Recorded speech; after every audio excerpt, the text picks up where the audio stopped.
ఎన్నిసార్లు ఆ శ్రమను మనం నిరాకరించిన, ఆ సిలువను నిరాకరించిన, ఆ ఇబ్బంది, ఆ అన్యాయపు తీర్పు, ఆ అవమానము, ఆ వేదన, ఆ నింద, ఆ బాధలు అవన్నీ అంగీకరించడానికి ఇష్టపడలేదు. లోపల ఉన్న ఎగో ఏం చెప్తుందంటే, వద్దు, నువ్వు అట్లా అనిపించుకోవద్దు, చిన్నగైపోతావు, తక్కువ అంచనా వేస్తారు నిన్ను. ఎప్పుడు అలాగే మాట్లాడతారు వాళ్ళు అట్లే అంటారు, ఈసారైనా గట్టిగుండు అనే లోపల ఉండేది అంతే చెప్తా ఉంటారు. సముద్రంలోకి దిగిన తర్వాత అలలు రాకుండా ఎలాగుంటాయండి? ప్రయాణం చేస్తున్న తర్వాత గాలి లేకుండా ఎలాగుంటుందండి? ఉద్యోగానికి వెళ్ళిన తర్వాత కష్టాలు లేకుండా ఎలాగుంటుందండి? చదువుకునేటప్పుడు ఇతర విద్యార్థుల ద్వారా ప్రాబ్లమ్స్ లేకుండా ఎలాగుంటాయండి? పెళ్లి చేసుకున్న తర్వాత భార్య భర్తలు పోట్లాడకుండా ఎలాగుంటారండి? అలాగని మీరు పోట్లాడండి అని చెప్పట్లేదు, అది చెప్పాల్సిన పని లేదు, డిఫాల్ట్, ఆ ప్రోగ్రామ్డ్ అది. అలాగనే ఆ పోట్లాడే క్షణకాలమే ఉంటుంది వాళ్ళకి. మళ్ళీ తర్వాత ఎలా కలుస్తారంటే, అబ్బా, వాళ్ళు పోట్లాడినప్పుడు మనతో చెప్తారు, బ్రదర్ ఇంక అంతేనండి, అసలు ఉండలేమండి, ఆఖరండి, ఈరోజు వెళ్ళిపోతానండి అంటారు. మళ్ళీ ఒక గంట సేపు అయిపోయిన తర్వాత, బ్రదర్ మా ఇద్దరం చాలా బాగున్నాం బ్రదర్, ప్రార్థన చేయండి అని. ఇంతకుముందు చెప్పిన వారేనా ఇది? ఇంతకుముందు చెప్పిన మనుషులేనా ఇది? అందుకే దీన్ని మిస్టరీ అంటారు, మర్మము అంట. పెళ్ళి రాత్రికి రాత్రే ఇట్లయిపోయేదంతా తాత్కాలికమే. క్రమేణ ఇస్సాకు క్రమక్రమముగా వృద్ధి పొందాడు. అందుకే కనికరించి యేసయ్యా, యేసయ్య కనికరించకపోతే మన జీవితాల్లో నిరీక్షణకు ఆధారము లేదు. అనధినమైన కనికరము, అనధినమైన వాత్సల్యత, అనధినమైన కృప మనల్ని విస్తరించబడుతూనే ఉంది. మనిషికి కోరికలు సహజమే. అవి రెండు రకాలు, భౌతికమైనవి, ఆత్మీయమైనవి. భౌతికమైన దాంట్లో కూడా ప్రయోజనకరమైనవి, నిష్ప్రయోజనమైనవి. ఆత్మీయమైన కోరికలన్నీ ప్రయోజనకరమైనవి. అలాగే దేవుడికి కూడా కొన్ని కోరికలు ఉన్నాయి. ఆయనకు కూడా ఉంటాయా అని అనుకుంటాం. ఆయనకు ఉండేది భౌతికమైనది కాదు కానీ ఆధ్యాత్మికమైన కోరికలు. ఏంటి ఆయన కోరికలు? బైబిల్లో కొన్ని వచనాలు ఆయన కోరికల గురించి ప్రస్తావించబడింది. మొదటిది మత్తయి సువార్త 12వ అధ్యాయం, Matthew chapter 12 verse 7. మత్తయి 12వ అధ్యాయం 7వ వచనం. మరియు కనికరమనే కోరుచున్నాను కానీ బలి నేను కోరనని వాక్యం మీకు తెలిసి ఉంటే నిర్దోషులు దోషులుగా తీర్పు తీర్చక పోతారు. ఇక్కడ దేవుని యొక్క కోరిక రాయబడింది, కనికరమనే కోరుచున్నాను. ఈ డిజైర్ ద మర్సీ. ఆయన పేరే కనికరం గల తండ్రి, ఫాదర్ ఆఫ్ మర్సీ. ఇంకొక వాక్యంలో రాయబడింది, ఈజ్ రిచ్ ఇన్ మర్సీ, కనికరమంద ఐశ్వర్యవంతుడు. కనికరం ఎవరికి కావాలా? నాకు అవసరం లేదనే వాళ్ళు భూమి మీద ఎవరు ఉండరు అనుకుంటా. కృప ఎవరికి కావాలా? ఇది కూడా నాకు అవసరం లేదనే వాళ్ళ భూమి మీద ఎవరు ఉండరు అనుకుంటా. అందుకే ఆయన పేరు కృపా కనికరములు గల దేవుడు, God of mercy and grace. కృప, కనికరము దగ్గర పదాలే. జోడుగుర్రాలు, జంట నగరాలు, కౌల పిల్లలు, జంట పట్టాలు చాలా దగ్గరలో ఉన్నట్లుంటాయి, కానీ కలవనంత దూరంలో ఉన్నట్లుంటాయి. కృప అంటే మనము దేనికి పాత్రలం కాదు, దానికి దేవుడు మనల్ని పాత్రలుగా చేయడు. కనికరం అంటే దీనికి పూర్తి 180 డిగ్రీలు వ్యతిరేకం.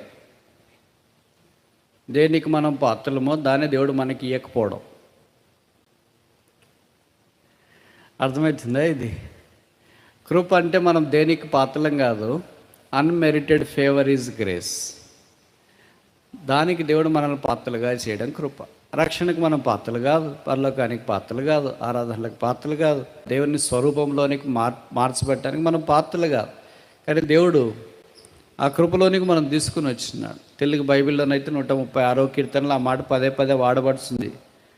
ఆయన కృప నిత్యముండను, ఆయన కృప నిత్యముండను. అక్కడ మీరు ఆలోచించినారో లేదో, ఆ మాట చదువుతున్నప్పుడు ఆయన కృప నిత్యం ఉండను అనే దగ్గర మనకు సంబంధించి వారి పాపం నిత్యం ఉండను, వారి పాపం నిత్యం ఉండను, వారి పాపం నిత్యం ఉండను రాసింటే ఇప్పుడు ఏమైంది మన పరిస్థితి? మీరు ఇక్కడ ఉంటారేమో కానీ నేను మాత్రం ఉన్నాను. ఏ మనుషులు అక్కడ నిలబడ్డాడు అంటే పాపాన్ని ఏం చేసిందంటే కృప తీసివేసి సబ్స్టిట్యూట్ చేసి ఆయన కృపే కనిపించేటట్టు చేసింది. కనుక మన జీవిత చరిత్రలు తీస్తే మన పాపం కనిపించదు. అందుకే బైబిల్లో రాయబడింది, వారి పాపం నువ్వు పరిహరించి ఉన్నావు. క్షమాపణ ఆయన అనుగ్రహించినాడు, కడిగి శుద్ధీకరించినాడు. ఆ పాపం మరి ఎన్నడూ కనబడకుండా గుర్తు చేయకుండా దాన్ని ఆయన సముద్ర అగాధంలో పడివేసినట్లు వాక్యంలో మనం చూస్తున్నాం. పాప క్షమాపణ పొందడం అనేది దేవుడు మానవుని కొరకు సిద్ధపరిచిన భాగ్యం. ఇది ఈ భాగ్యము వద్దనుకునే వారిని ఏమనాలా? అభాగ్యవంతులు అనాలా? అదృష్టవంతులు కాని వాళ్ళు భాగ్యవంతులు అని తెలుగులో రాశారు, ఇంగ్లీష్లో ఫార్చునేట్. వారు ప్రివిలేజ్డ్ పీపుల్. కనుక ఎవరు రక్షణ పొందినారో వారు భాగ్యవంతులు. ద్వితీయోపదేశకాండంలో చెప్పబడింది, ఇశ్రాయేలు నీ భాగ్యం ఎంత గొప్పది, యెహోవా రక్షించిన నిన్ను పోలిన వారు ఎవరు? కనుక రక్షణ పొందిన వ్యక్తి భాగ్యవంతుడు.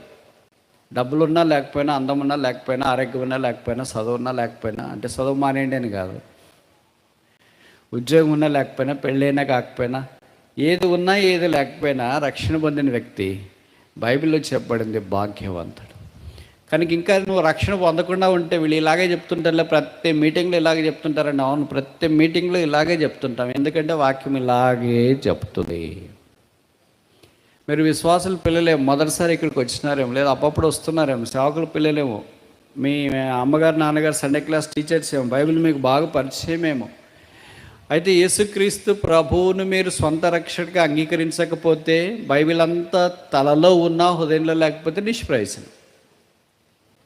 హృదయంలో ఉండాలంటే హృదయం తెరవబడాలి, కడగబడాలి, శుద్ధీకరించబడాలి. బైబిల్లో రాయబడింది, హృదయం మోసకరమైంది, ఘోరమైన వ్యాధి గలది, దాన్ని గ్రహించగలవాడు ఎవడు? బైబిల్ ఏం చెప్తుందంటే హృదయం మోసకరమైంది అని సెలవిస్తుంది. కనుక ఆ హృదయాన్ని కడగటానికి యేసు ప్రభువు వారి భూమి మీదకి వచ్చినాడు. అందుకే బైబిల్లో రాయబడిన, నా కుమారుడా నీ హృదయం నాకు ఇమ్మన్నారు కానీ నీ పట్టపాస్ పుస్తకం నాకు, నీ ఆధార్ కార్డు నాకు అని చెప్పలే. అది అడిగేవాళ్ళు చాలామంది ఉన్నారు, కానీ ఇది అడిగేవాళ్ళు ఒకే ఒక్కడే, ఆయన పేరే యేసు. ఆయన మనుషులందరినీ ప్రేమించి భూమి మీదకి మానవుడిగా దిగి వచ్చినాడు. అందుకే బైబిల్లో ఇలాగ రాయబడింది, దేవుడు మన ఏళ్ళ తన ప్రేమను వెల్లడిపరుచున్నాడు. ఎట్లనగా మనం ఇంకా పాపులమైండగా, భక్తిహీనమైండగా, బలహీనమైండగా, దేవునికి శత్రులమైండగా యుక్తకాలమైన క్రీస్తు యేసు మన కొరకై చనిపోయాను. నీ కొరకు ఎవరైనా చనిపోతారా? మనకు మనమే చనిపోవాలని అనుకుంటాం, కానీ మన కొరకు వేరే వాళ్ళు చనిపోవాలని అనుకునేంత లేదు అనుకుంటా మనకు సీను. మనల్ని ఇంకా తిట్టేవాళ్ళే ఉంటారు, కానీ మనల్ని దగ్గర తీసుకునే వాళ్ళు ఎవరు ఉంటారు? మనల్ని ఏడిపించే వాళ్ళే ఉంటారు, కానీ కన్నీళ్ళు తులిచేవాళ్ళు ఎవరుంటారు? మన గాయం చేసేవాళ్ళే ఉంటారు, కానీ గాయాలు కట్టేవాళ్ళు ఎవరుంటారు? మనల్ని తోలనాడే వాళ్ళే ఉంటారు, కానీ పొగిడేవాళ్ళు, మెప్పుపోరే తర్వాత మెచ్చుకునే వాళ్ళు ఎవరు ఉంటారు? అది యేసుక్రీస్తు ప్రభువు, ఆయన దేవుడైంది. ఆయన రూపంలో మనం చేయబడిన కారణం చేత మనల్ని అందరినీ పాప క్షమాపణ చేత అలంకరించడానికి భూమి మీద పాపల రక్షకుడు వచ్చినాడు. లోకంలో ఎక్కడికి వెళ్ళాలన్నా డబ్బులు కట్టాల్సిందే కదా. ఫ్రీగా ఎవరు తీసుకెళ్తారు? ఉచితంగా ఎవరు తీసుకెళ్తారు? పరలోకానికి యేసు ప్రభువు వారు ఉచితంగా తీసుకెళ్తానంటే నేను రానంటే నీకంటే దౌర్భాగ్యులు ఇంకెవరు ఉంటారు? నీ ప్రాణానికి నీవే ఉత్తరవాదం బైబిల్ సెలవిస్తుంది. కృపను నిరక్తకం చేయకుండా ఆ కృప నిత్యం ఉంటుంది. కనుక ఆ కృపను అంగీకరించి రక్షణ పొందాలని మేము మనవి చేస్తున్నాం. ఇప్పుడు కృప పొందిన తర్వాత కనికరం అనేది వస్తుంది రెండవ స్థానంలోనికి. ఈ కనికరం అంటే ఇంతదాకా నేను నిర్వచనం చెప్పిన, మర్సీ అంటే God gives God doesn't give what we do merit. మనము దేనికి యోగ్యులమో దాన్ని దేవుడు మనకు ఇయ్యకపోవడమే కనికరం. నేను ఈ మాట చెప్తున్నప్పుడు ఆలోచించే వాళ్ళకి వస్తుంటుంది, అసలు మనం దేనికి యోగ్యులం అబ్బా అని. నిజంగా అలాగ ఆలోచిస్తే మంచిది, దేనికి యోగ్యులం కాదు, కానీ కొన్నిటికి యోగ్యులము. చెప్పమంటారా? ఎఫెసీ పత్రిక 2వ అధ్యాయంలో పౌలు అంటాడు, మనం దేవోగ్రతకు పాత్రలమై ఉంటిమి. We were worthy of condemnation, worthy of God's wrath, worthy of hell fire, worthy of punishment. శిక్షకు పాత్రలమై ఉంటుంది, దేవోగ్రతకు పాత్రలమై ఉంటుంది, నరకానికి పాత్రలమై ఉంటుంది. ఆ నరకము నుండి, ఆ శిక్ష నుండి, ఆ పాపపు సంకెళ్ళలో నుండి తప్పించటానికి మనం దానికి యోగ్యులము. కానీ దేవుడు దానికి యోగ్యులుగా చేయకుండా దాన్ని మినహాయింపించినాడు. అదే రోమ 8:1 చెప్పబడింది కదా, కాబట్టి క్రీస్తు యేసునందున్న వారికి ఏ శిక్షా విధి. అంతకుముందు మనం శిక్షలో ఉంటుంది. ఇప్పుడు కనికరం ఏం చేస్తుందంటే శిక్షావిధిలో నుండి తప్పిస్తుంది.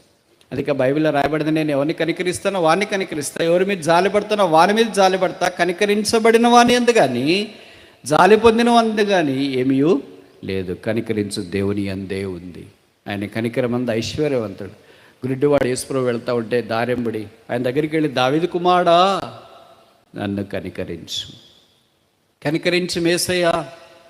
యేసుప్రభు అక్కడ ఆగిపోయి, గుడ్డివాడు కూడా యేసుప్రభుని ఆపగలడు.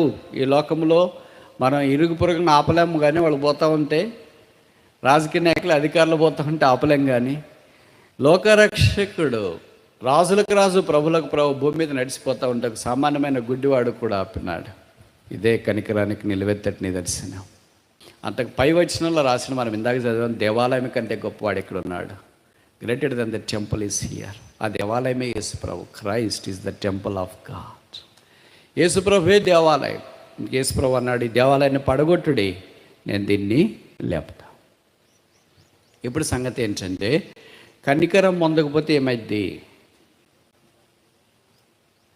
కనికరం పొందకపోతే ఏమైద్ది? రోజు కనికరం పొందుతున్నాను అనేవాళ్ళు ఎవరైనా ఉన్నారా? అసలు రక్షణ పొందినాను ఆ రోజు నుండి ఇప్పటిదాకా నేను దేవుని కనికరం కోరుకోలేదు అనేవాళ్ళు చేయతండి. I do not need the mercy of God any longer because I received the favor of God.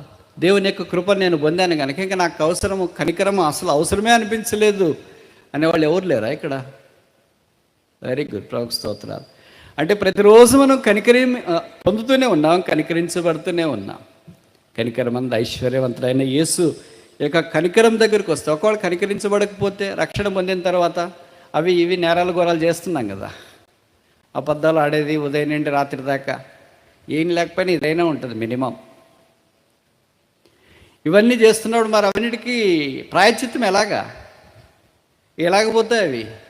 నదీనాం సాగరో గతి. పాపాలన్నీ ఒక దగ్గరికి వెళ్ళాల్సిందే. అదే హృదయం, అదే మానవ జీవితం. మరి అక్కడికి వెళ్ళిన తర్వాత దానికి కనికరం అనేది కావాలి కదా, ఈ పాపాలన్నిటికి పరిహారం కావాలి కదా, అదే కనికరం మనం కోరుతున్నాం. అందుకే ఆయన కనికరం కోరుచున్నాడు, కానీ ఈ డిజైర్ ఇస్ ద మర్సీ.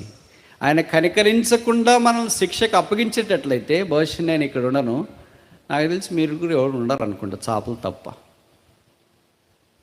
ఆయన కనికరించినాడు కనుకనే రక్షణ పొందిన తర్వాత కూడా ఆయా పొరపాట్లు పతనాలు తెలిసి తెలియక చేస్తున్నప్పుడు క్షమాపణ కోరి ఆయన కృపాసింహాసనం దగ్గరికి వచ్చినప్పుడు ఆయన రక్తం మనల్ని కడిగి శుద్ధీకరించింది. అందుకే యోహాను భక్తుడు యేసుప్రభు రొమ్మను ఆనుకున్న వ్యక్తే మొదటి పత్రిక 1:7 అన్నాడు, ప్రభు యేసు రక్తము ప్రతి పాపము నుండి మిమ్మును కాదు, ఇంక్లూజివ్ స్టేట్మెంట్ ఇది, మనలను. అంటే యేసుప్రభు రొమ్మను ఆనుకునుండే వాడికే రక్తం అవసరమైతే యేసుప్రభు అంటే తెలియని మన సంగతి ఏంటి? 5 పుస్తకాలు కొత్త నిబంధనలో రాసిన వాడే యేసుప్రభు రక్తం అవసరం అని అంటే రాసిన పుస్తకాలు చదవటానికి బద్ధకమైన మన సంగతి ఏంటి? యేసుప్రభు యొక్క తల్లి యొక్క బాధ్యతలు చూసుకోవటానికి మానవ దాకా తను అప్పగించుకున్న వానికే యేసుప్రభు రక్తం అవసరమైతే అందరిని వదిలేసి తిరుగుతున్న మన సంగతి ఏంటి? యేసుప్రభు కొరకు, వాక్యము కొరకు పద్మాస్ ద్వీపంలో పరవాసిగా ఉన్న వాడే యేసుప్రభు రక్తం నాకు అవసరం అనుకుంటే యేసుప్రభు అంటేనే త్యాగం చేయలేక జీవిస్తున్న మన సంగతి ఏంటి? మనకి ఎంత కావాలి రక్తం? ఇంత ఇంత ఇంత ఇంత ఎంత కావాలి మీకు? అవును సార్, 1/2 లీటర్ చాలా? 1/2 లీటర్ చాలా? 1 లీటర్ చాలా? బకెట్ కావాలా? డ్రమ్ము కావాలా? బైబిల్లో రాయబడింది, ఆయన ప్రక్క ఈ side was open, the fountain of his blood came out. ఆయన రక్తపు ఊట, నా లాంటి పాప ఆ ఊట దగ్గరికి వెళ్ళి కడగబడి శుద్ధీకరించబడినప్పుడు తెల్లగా ఆయన దృష్టిలో నేను కనబడగలుగుతున్నాను. ఈ కనికరం పొందుతున్నాం కనుకనే ఇప్పుడేమవుతుందంటే Hebrews 4:16 గనక మనము కనికరించబడి సమయోచితమైన సహాయం కొరకు కృప పొందినట్లు ధైర్యంతో కృపాసనము. ఇప్పుడు కనికరించబడకపోతే ఏం జరుగుతుంది? No prayer. కృపాసనం చేరలేము.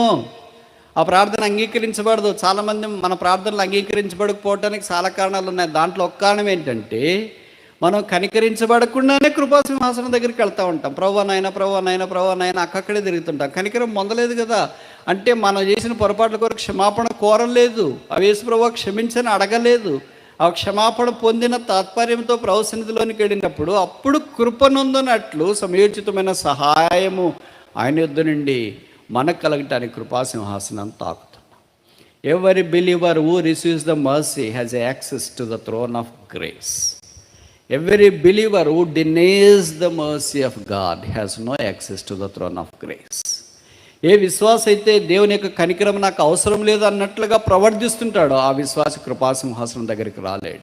రక్తం ద్వారా కడగబడి శుద్ధీకరించబడి కనికరించబడుతున్నా. అందుకే కనికరించి యేసయ్యా. యేసయ్య కనికరించకపోతే మన జీవితాల్లో నిరీక్షణకు ఆధారము లేదు. అనదినము ఆయన కనికరము, అనధినమైన వాత్సల్యత, అనధినమైన కృప మనల్ని విస్తరించబడుతూనే ఉంది. కనుక మొదటిది ఏంటంటే ఆయన కనికరమును కోరుచున్నారు. ఈ డిజైర్ ఎట్ ద మర్సీ. ఇది మనకు సాల్వేషన్, రక్షణను మనకు జ్ఞాపకం చేస్తుంది. రెండవది చూస్తామా, 45వ కీర్తన ఇందాక చదివాం కదా, 11వ వచనం. Psalm 45:11. 45వ కీర్తన 11వ వచనం. ఈ రాజు నీ ప్రభువు, అతడు నీ సౌందర్యమును ఏం కోరుతున్నాడంట? డబ్బులు కాదు, ఆస్తులు కాదు, తర్వాత పేరు ప్రఖ్యాతులు కాదు, ధన ఘనతలు కాదు. ఈ డిజైర్ ఎట్ దై బ్యూటీ. ఇక్కడ పెళ్లి కుమారుడు పెళ్లి కూతురు యొక్క ప్రస్తావన 45వ కీర్తనలో ఉంది. రాజు రాణి యొక్క ప్రస్తావన ఉంది. ఇదే బైబిల్ పండితులు చాలా రకాలుగా చెప్తారు. దేవుడికి ఇశ్రాయేలుకి మధ్యలో జరిగే సంభాషణ ఇదని. అలాగే కొత్త నిబంధనలోనైతే యేసుప్రభు వారికి మహిమగల సంఘానికి జరుగుతున్న సంభాషణ లేదా వారిద్దరి మధ్యలో ఉన్న వర్ణన ఇదని.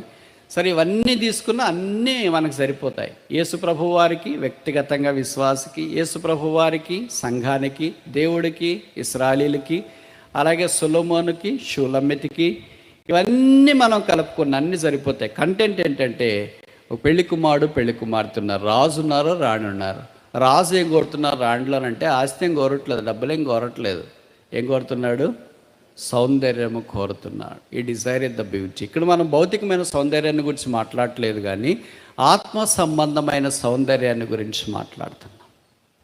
Inner beauty. బయటికి మాత్రం ఈ పదాలు చాలా వాడుతుంటాం. అయ్యో, ఎవరికైనా సంబంధం వచ్చింది అనుకోండి, అమ్మాయి బాగున్నారు బ్రదర్, అది ఇది అంటే, నిజమా బ్రదర్? ఎర్రగొన్నారా, పట్టుకున్నారా, నల్లగొన్నారా, ఎత్తుకున్నారా, చామంచాయనా, అలాగే రకరకాలన్నీ అడిగినారు అనుకోండి. బాగానే ఉన్నారు బ్రదర్, పర్వాలేదు, నార్మల్ కలర్ అని చెప్పామనుకోండి, అయ్యో తెల్లగా ఉండేవాళ్ళు కావాలి బ్రదర్.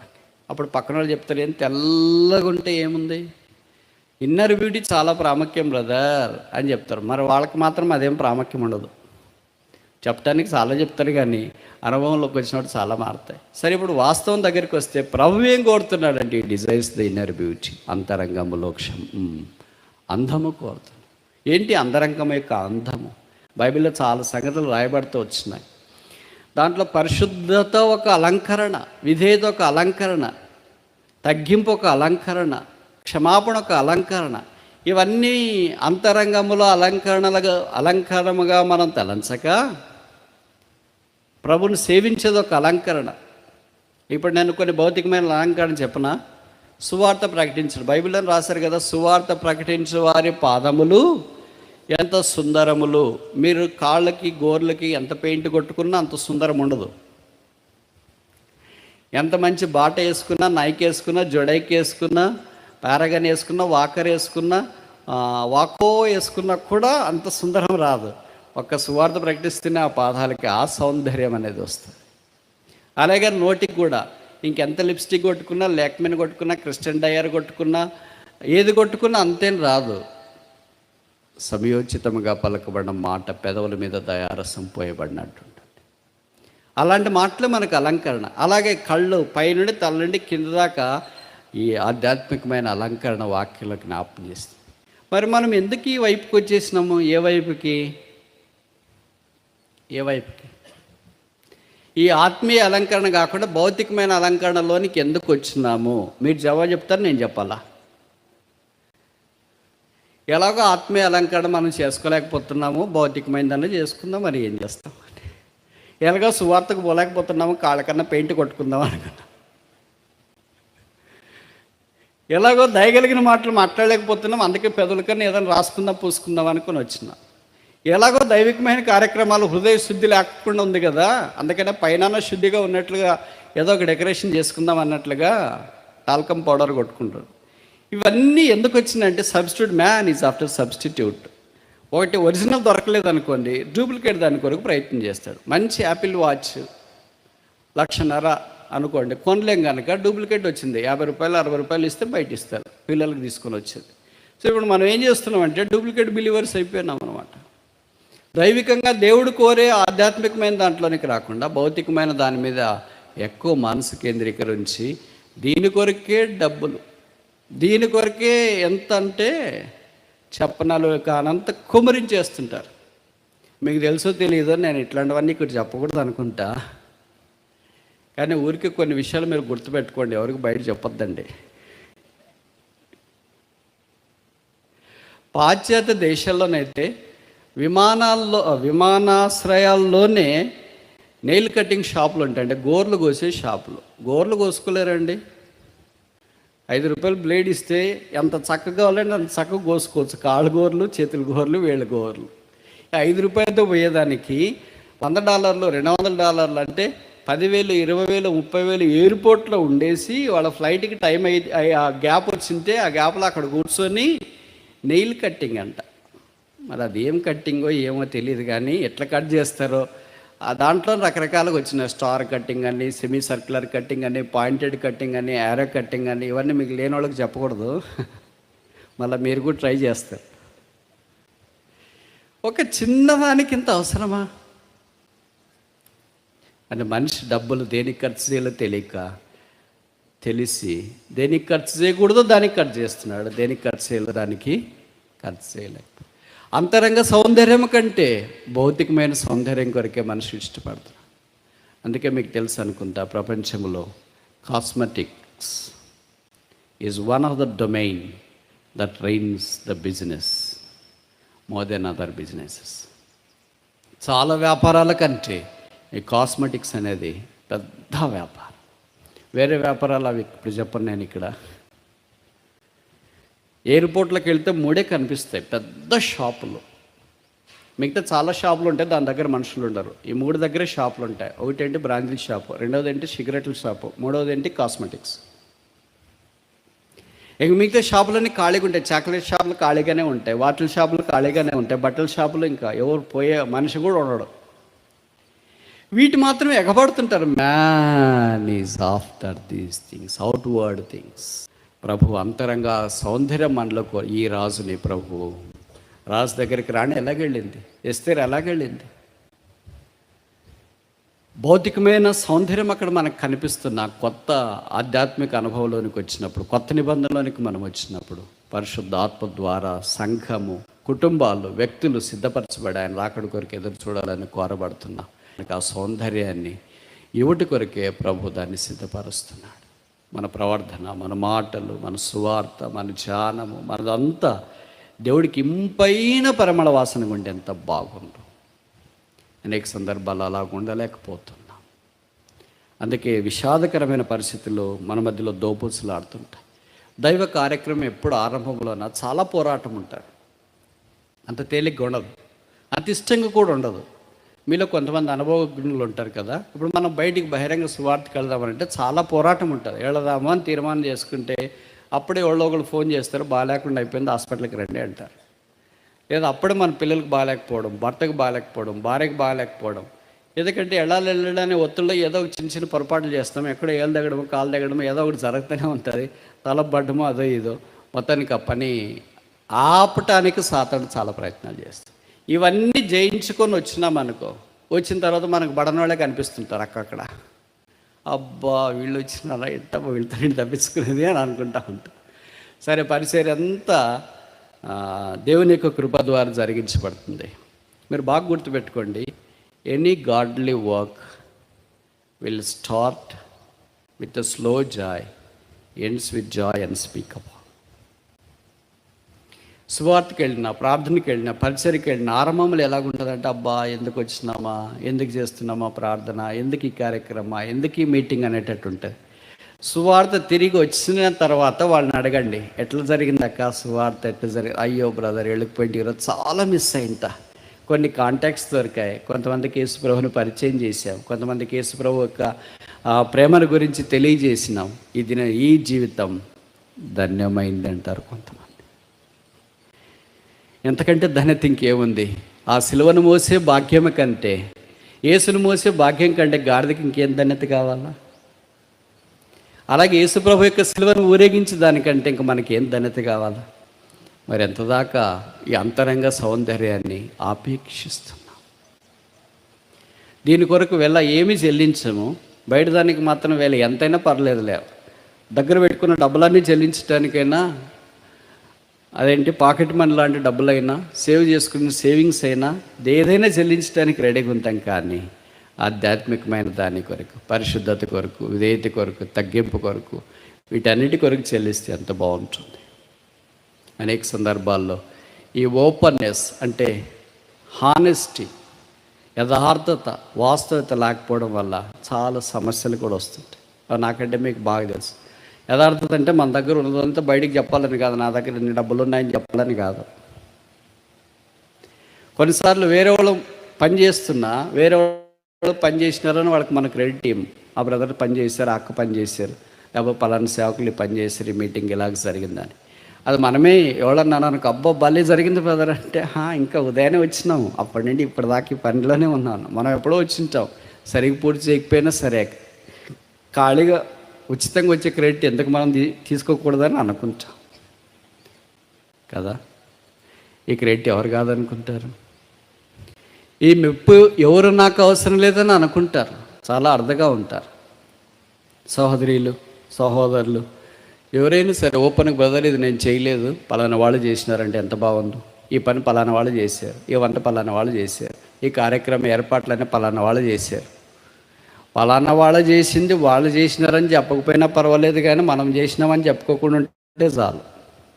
ఈ క్రైస్తవులు మా ఆఫీస్లో కూడా అంతే, మీకు తెలుసు కదా. ఎక్కడైనా మనం పని చేస్తున్నప్పుడు ఆఫీసర్లు మనకి ఏదో కొన్ని పనులు చెప్పింటారు, ఈ పని అంతా చేసుకొని వచ్చే శుక్రవారం కానీ, సార్ పలానా వాళ్ళు లీవ్ పెట్టారు నేను ఒకరు చేయాలంటే పర్లేదులేండి మీరు చేయండి అంటారు. ఎవరు లీవ్ పెట్టినారో వాళ్ళు శుక్రవారం వస్తారో, మనం చేసిన ఫైల్ అంతా తీసుకెళ్ళి ఆఫీసర్కి, సార్ అన్నీ చేసేసాను సార్, పలానా వాడు అసలు తిరగట్లేదు సార్, చేసింది ఆయన,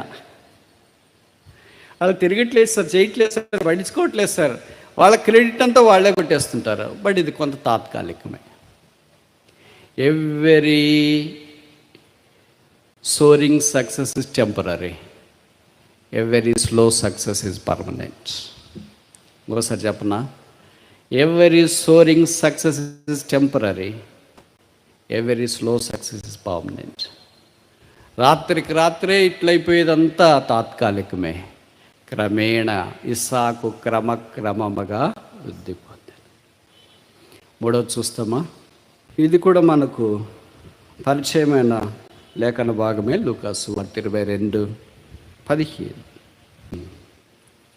అప్పుడు ఆయన, నేను శ్రమ పడక మునుపు మీతో కూడా ఈ పస్కాన్ని భుజింపాలని మిక్కిలి కోరితిని, ఆశపడుతుని తెలుగు పదము, ఇంగ్లీష్లో డిజైర్, కోరితిని కనుక ఆశపడుతుని, కోరితిని మనం సబ్స్టిట్యూట్గా సినానిమ్స్గా మనం వాడుకోవచ్చు. ఆయన కోరింది ఇంకోటి ఏంటంటే శ్రమ, సఫరింగ్. ఇది ఎవరు కోరుకుంటామండి? సుఖం కోరుకుంటాం కానీ శ్రమలు కోరుకోం కదా.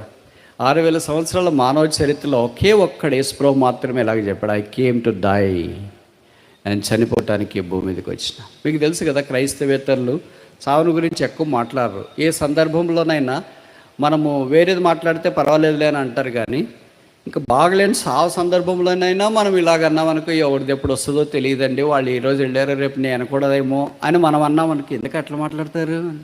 మరి అది వాస్తవమే కదండి, వాస్తవమే, కానీ మీరు ఎందుకు కోరుకుంటారండి అలాగా అని అంట.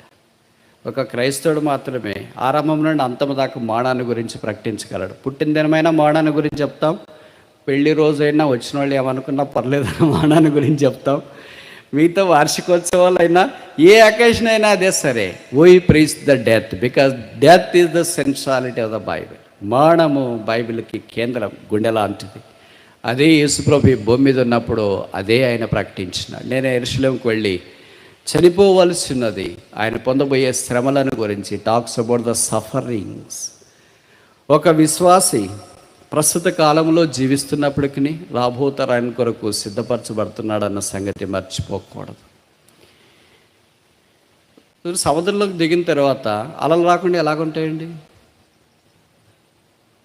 ప్రయాణం చేస్తున్న తర్వాత గాలి లేకుండా ఎలాగుంటుందండి? ఉద్యోగానికి వెళ్ళిన తర్వాత కష్టం లేకుండా ఎలాగుంటుందండి? చదువుకునేటప్పుడు ఇతర విద్యార్థుల ద్వారా ప్రాబ్లమ్స్ లేకుండా ఎలాగుంటాయండి? పెళ్లి చేసుకున్న తర్వాత భార్య భర్తలు పోట్లాడకుండా ఎలాగుంటారండి? అలాగని మీరు పోట్లాడని నేను చెప్పట్లేదు, అది చెప్పాల్సిన పని లేదు, డిఫాల్ట్, ఆ ప్రోగ్రామ్డ్ అది. అలాగనే ఆ పోట్లాడే క్షణకాలమే ఉంటుంది వాళ్ళకి. మళ్ళీ తర్వాత ఎలా కలుస్తారంటే అబ్బా, వాళ్ళు పోట్లాడినప్పుడు మనతో చెప్తారు, బ్రదర్ ఇంకా అంతేనండి, అసలు ఉండలేమండి, ఆఖరండి, ఈరోజు వెళ్ళిపోతానండి అంటారు. మళ్ళీ ఒక గంట సేపు అయిపోయిన తర్వాత, బ్రదర్ మా ఇద్దరిని చాలా బాగున్నాం బ్రదర్, ప్రార్థన చేయండి అని. ఇంతకుముందు చెప్పిన వారేనా ఇది? ఇంతకుముందు చెప్పిన మనుషులేనా ఇది? అందుకే దీన్ని మిస్టరీ అంటారు, మర్మము అంట, పెళ్ళి. సరే, ఇప్పుడు మన భాగంలోనికి వస్తే శ్రమ అంటే కష్టాలు ఇవన్నీ ఇంకా కాదనుకోలేము. అలాగే యేసుని ఎరిగిన తర్వాత యేసుప్రభు వారు మనకు సుఖం ఉంటుందని వాగ్దానం చేయలేదు. యోహాను సువార్తలో మనం చూస్తాం 16 అనుకుంటా, you shall have tribulation in the world, లోకములో మీకు శ్రమ కలుగును అన్నాడు, కానీ సుఖము కలుగును అని చెప్పలేదు. అయ్యో యేసుప్రభుని నమ్ముకుంటే శ్రమలు వస్తాయంటండి అని. If there is no tribulation no cross at all. Every prophet, ప్రతి ప్రవక్త ఆ శ్రమల గుండా పాత నిబంధనలు వెళ్ళారు, కొత్త నిబంధనలో కూడా వారు ఆ శ్రమల గుండా వెళ్తూనే ఉన్నారు. యేసుప్రభువే మనకు వరకు ముందుగా శ్రమపరచబడిన వ్యక్తి. మూడోది ఏం కోరుతున్నాడంటే ఆయన శ్రమల మార్గం కూడా మనం కూడా వెళ్ళాలని కోరుతున్నాడు. ఎన్నిసార్లు ఆ శ్రమను మనం నిరాకరించినాం, ఆ సిలువను నిరాకరించినాం, ఆ ఇబ్బంది, ఆ అన్యాయపు తీర్పు, ఆ అవమానము, ఆ వేదన, ఆ నింద, ఆ బాధలు అవన్నీ అంగీకరించడానికి ఇష్టపడలేదు. లోపటున్న ఎగో ఏం చెప్తుందంటే, వద్దు నువ్వు అట్లా అనిపించుకోవద్దు, చిన్నగైపోతావు, తక్కువ అంచనా వేస్తారు నిన్ను, ఎప్పుడు అలాగే మాట్లాడతారు వాళ్ళు అట్లే అంటారు, ఈసారైనా గట్టిగుండు అనే లోపల ఉండేది అంతే చెప్తా ఉంటారు. ప్రభు మనల్ని ఎలాగ ప్రేమించినాడు, ఎన్నిసార్లు క్షమించినాడు, ఎన్నిసార్లు రక్తంతో కడిగి శుద్ధీకరించినాడు. ఏ ఒక్క విశ్వాసైనా ఇక్కడ కాదు, ప్రపంచమందంతట్లో కూడా యేసు ప్రభు రక్తము నాకు 10 సార్లు అవసరమైంది, 20 సార్లు అవసరమైంది, 1,00,000 సార్లు అవసరమైంది, 1,00,00,000 సార్లు అవసరమైంది అని లెక్కించగలడా? లెక్కింపశక్యము కాని అన్నిసార్లు ఆయన రక్తశక్తి దగ్గరికి మనం వచ్చినాం. ఆయనే మన పాపాల గురించి లెక్కించగలిగితే ఎవరు నిలబడతాం? ఆయన దృష్టి నుంచి చూడగా ఆయన సన్నిధిలో నిర్దోషిగా నిలబడగలవాడేవాడు. చాలా చిన్న ఉదాహరణ అండి. భార్య భర్తలో తప్పులు పట్టుకోవాలంటే ఎంతసేపు కావాలండి టైము? భర్త భార్యలో తప్పులు పట్టుకోవాలంటే ఎంతసేపు కావాలండి? తల్లిదండ్రులు పిల్లల్లో తప్పులు పట్టుకోవాలంటే ఎంతసేపు కావాలండి? ఇంకా మీకు బాగా అర్థమయ్యే ఉదాహరణ చెప్పనా, అత్త కోడల్లో తప్పు పట్టుకోవాలంటే ఎంతసేపు కావాలండి? సేవకుడు విశ్వాసుల మధ్యలో తప్పు పట్టుకోవాలంటే ఎంతసేపు కావాలి? విశ్వాసులు సేవకుల్లో తప్పు పట్టుకోవాలంటే ఎంతసేపు కావాలా? విద్యార్థి టీచర్లో తప్పు పట్టుకోవాలంటే ఎంతసేపు కావాలా? టీచర్లు విద్యార్థుల్లో తప్పులు పట్టుకోవాలంటే ఎంతసేపు కావాలా? ప్రతిదీ తప్పే కనిపిస్తుంది మనకు, మనుషులు నచ్చినప్పుడు. నవ్విన తప్పే, ఏడ్చిన తప్పే, మౌనంగా ఉన్న తప్పే, మాట్లాడిన తప్పే, కూర్చున్న తప్పే, లేచిన తప్పే, ఏం చేసినా తప్పే, చూసినా కూడా తప్పే. ఎందుకు అక్కడే చూస్తున్నాడు, ఇక్కడ చూడొచ్చు కదా, అక్కడెవరు ఉన్నారంటారు. ఏం మాట్లాడుతుంటే ఎందుకు అక్కడే మాట్లాడుతున్నారు, ఇటు మాట్లాడవచ్చు కదండి. తప్పు పట్టాలా అని అనుకున్నప్పుడు, ఆ దృక్పథం ఉన్నప్పుడు, తెలుగులో ఒక సామెత ఉంది కదా, కామర్లు వచ్చిన వాళ్ళకి అందరూ పచ్చగానే కనిపిస్తారని. అలాగే మనకు అలాంటి దృక్పథం ఉన్నప్పుడు అందరూ అలాగే కనిపిస్తారు. యేసు మనల్ని ఆ దృష్టితో చూసింటే ఇక్కడ ఎవరు ఉండము. యేసు ప్రభు మనల్ని ఎలాగ చూసినాడంటే ఆయన వాళ్ళే చూసినాడు. ఆయన అద్దాలు మన అద్దాలు పెట్టుకోలేదు. మన అద్దాలు పెట్టుకుంటే పాపము, దోషము, అతిక్రమాలు, అన్యాయాలు, కోపాలు ఇవన్నీ మనకు కనిపిస్తాయి. ఆయన దైవ దృష్టి, అందుకని మనలో ఏ పాపము లేనట్లుగా చూసినాడు. యాకోబును గురించి చాలా సంగతులు కాని విషయాలు, అంటే చెప్పైన విషయాలు బైబిల్లో ఉన్నాయి. కానీ బైబిల్లో యాకోబును గురించి రాయబడిన ప్రస్తావన ఏంటంటే, యాకోబులో ఏ ఒంటరితనము ఆయన చూడలేదు. Not even a single crookedness is found in Jacob. వాస్తవమా? ఇప్పుడు అర్థం చేసుకోవటానికి ఇలాగ చెప్తా. ఏ తల్లిదండ్రులకు కూడా పిల్లల్లో పొరపాట్లు కనపడవు. ఏ భర్తకు కానీ భార్యలో లోపాలు కనపడవు. ఏ భార్యకు కానీ భర్తలో లోపాలు కనపడవు. ఏ మంచి వ్యక్తులకు వేరే వ్యక్తుల్లో లోపాలు కనపడవు. ఎందుకంటే వారి కుటుంబం. అందుకని ఎవడన్నా చెప్పినాను అనుకో, మీ వాడు పిల్లోడు చాక్లెట్ దొంగలించినాడు, మావాడా అస్సలు తీసుకోడే, వాడు జోలు పట్టుకొని ఉంటాడు, వాడు వచ్చి కూడా చెప్పింటాడు మా అమ్మ చాక్లెట్ తెచ్చినా అని. కానీ how you defend your kids, మీ పిల్లలు మీరు ఎలాగో డిఫెండ్ చేస్తారో చూడండి. మా వాడు అసలు తీసుకోడే, మీ ఆయన ఇలాగన్నా, మా ఆయన అసలు నోరే తెరవడం, నాతోనే నోరు తెరవడం, మీ దగ్గరికి వచ్చి ఇంకా నోరు తెరిచి మాట్లాంటాడని నేను ఎలాగనుకుంటా. అస్సలు మా ఆయన కాదు, ఎవడు మాట్లాడినాడు తెలియదు. అంటే మీ దగ్గరకు వచ్చేటప్పటికి హౌ యూ డిఫెండ్ మీ భర్తని, మీ భార్యని, మీ చెల్లెలని, అమ్మని, నాయనని, కొడుకులని, పిల్లలని, మీకు పరిచయమైన వ్యక్తులని, మీకు ఇష్టమైన వ్యక్తులని మనం డిఫెండ్ చేయటానికి ప్రయత్నం చేస్తాం. అదే దేవుడు కూడా సాతాను దగ్గర చేసింది. ఏంటి ప్రభు, వాళ్ళ స్టోరీలు కత్తలుగా ఒక్కొక్కది ఒక్కొక్క సీడీ ఉంది నా దగ్గర, హెచ్డి అని సాతాను చెప్తుంటే, ఒక్కొక్క మెమరీ కార్డు ఉంది అని సాతాను చెప్తుంటే, వేస్తున్నాడు యేసు రక్తం ప్రతి పాపము నుండి కడిగిపోయేట్లుగా చేస్తాం. I have not found even a single speck of mistake in all the people who are chosen by my blood. నా రక్తం ద్వారా కడగబడిన ఏ ఒక్కరిలో కూడా అదేంటి నలుసంత కూడా పొరపాటు పాపము లేదు. కరుణామయుడైన దేవుడు పాపలమైన మనల్ని ఆయన దృష్టితో చూచినప్పుడు, ఆయన మనలో అరికాల మొదలుకొని అన్నిటి దాకా కొంచెం కూడా స్వస్థత లేకపోయినా ఆయన మనల్ని పరిశుద్ధులుగాను, బైబిల్లో రాయబడింది గ్లోరియస్ చర్చ్, మహిమగల సంఘముగాను, నిర్దోషమైన వారుగా చూస్తాం. ఎందుకంటే ఆయన మన పాపలన్నిటి కొరకై కార్యం చేసి ముగించినాడు.